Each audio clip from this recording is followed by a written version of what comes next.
Leo rasmi kumefanyika uzinduzi wa season ya pili ya Sanaa Pesa Festival, tamasha linalolenga kuunganisha elimu ya fedha, sanaa na fursa za kiuchumi kwa vijana.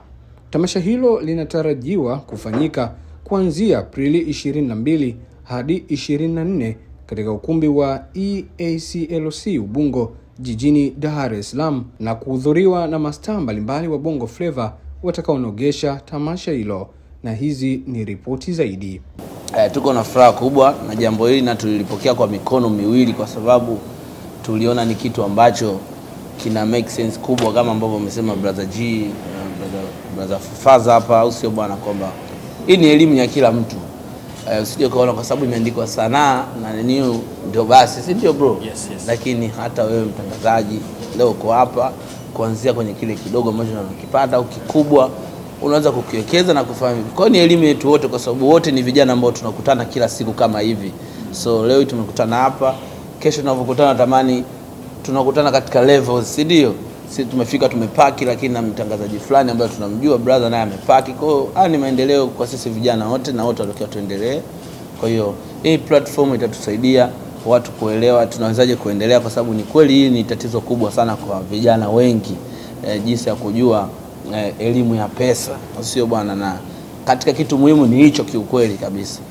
Sometimes usikimbilie kupata hela, sometimes kimbilia pia kupata elimu ya pesa. So mimi niko ready na nitaperform kwa vibe yote, lakini pia nitakuwa tayari kuendelea kusikiza ili kujifunza elimu ya nini ya fedha. So tunakaribisha vijana wote, wana man nitakuepo, au sio bwana, tuko na brother kibao kota vibe. About vibe, don't miss it. Don't worry, you understand. Tuta vibe, lakini pia tuhakikishe tunapokuja tusikilize ambacho kitafundishwa na ambacho tutaondoka nacho. Tuhakikishe tuondoke kila mtu ana kitu chake tayari ambacho kitaenda kumsaidia mtaani kwake. Ni wengi tumekuwa ni watu ambao tunajiachia kwenye vibes, umeelewa bwana, hela tunazipata kweli. Mimi pia ni mmoja wapo, ni mtu ambaye nimeshika hela. Kila mtu ana kiwango chake kikubwa cha pesa kutokana na matumizi yake na maisha yake. Kwa kwangu mimi zingine kama nimeshika hata milioni 5, 10, lakini unakuta na mambo kibao mapepe na watu kibao, unakuta inaisha ile pesa. Unanielewa Lakini kutokana na kutokuwa na elimu au kutokuwa na hiyo, au watu ambao wanaweza kukushauri namna gani ya kusave pesa yako, umeelewa bwana Kwa hiyo kwangu mimi nadhani ni sehemu pekee ambayo vijana wanatakiwa kuja, sio tu kwa ajili ya performance, japokuwa nitaperform, lakini ni kitu kikubwa sana, kwa sababu mwisho wa siku sio tu kwa wasanii tunapewa hiyo lawama, kwa sababu tuna flex sana. Unajua muda wote macheni mengi, inaonekana tuna mahela, tumejiacha ni mwezi nini, au mwisho siku tunaanza kutubu baadaye. Hiyo ni kutokana na kwamba we see everything is possible. Yani kama unaona umeipata leo, unahisi kama kesho utaipata, umeelewa? Kwa hiyo tukutane hapa ili tuweze kupata hii elimu. Sababu mimi naamini msiangalie tu pia wasanii, hata nyinyi pia kuna muda mnatubu, si ndio bwana? Maji ya shingo au vipi bwana? Mimi napokeaga sana message, mkubwa tusaidie. DM nyingi, mkubwa nimetubu. Kwa hiyo wote tukutane hapa, sababu wote tunatubu, wote pia tutakuwa tuna hela au vipi bwana? Kwa kitu kikubwa na ni kwa manufaa yetu, lakini kwa manufaa ya pia kizazi chetu kinachokuja. Kwa hiyo kimsingi hili ni jambo letu na linatugusa moja kwa moja. Na mimi nimefurahi kwa kunipa mwaliko, lakini kikubwa ni kwamba tutakuwepo na tupo tayari kupokea elimu, lakini vile vile tunawakaribisha watu wote, vijana wote.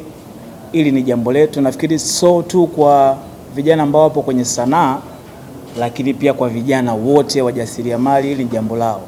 Kwa hiyo mimi nitakuwepo kwa ajili ya performance, lakini vile vile nitakuwepo kwa ajili ya kupokea elimu.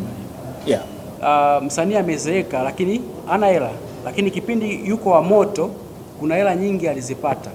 Kwa hiyo kama kuna hela nyingi alizipata, kuwekeza sio kama alikuwa hapendi kuwekeza, lakini alikuwa hana elimu ya kutosha ya uwekezaji. Kwa hiyo lengo kubwa ni kuhakikisha kwamba wanapata elimu ya kutosha ya uwekezaji. Leo umeuza nyimbo zako labda kwenye streaming platforms, umepata labda milioni 1 kwa mfano, kwamba tunajua kwamba labda 20% ya ile hela ambayo umepata ukiwekeza kwenye stock market au ukiwekeza kwenye UTT au ukiwekeza kwenye fixed account, baada ya muda fulani ile hela yako ina double. Kwa hiyo lengo letu kubwa kwamba wasanii kile ambacho wanakipata wakiwekeze for the future, kwa sababu msanii, mcheza mpira au watu ambao talenti zao ni zina muda wa kuwa na hype, kuna muda akidrop, kuna hela inafanya kazi. Kwa hiyo idea ilianzia hapo na haitaishia hapo, kwamba sio tu kwamba watakuja wataperform, lakini pia tutawalink na opportunities za kuweza kuwekeza for the better.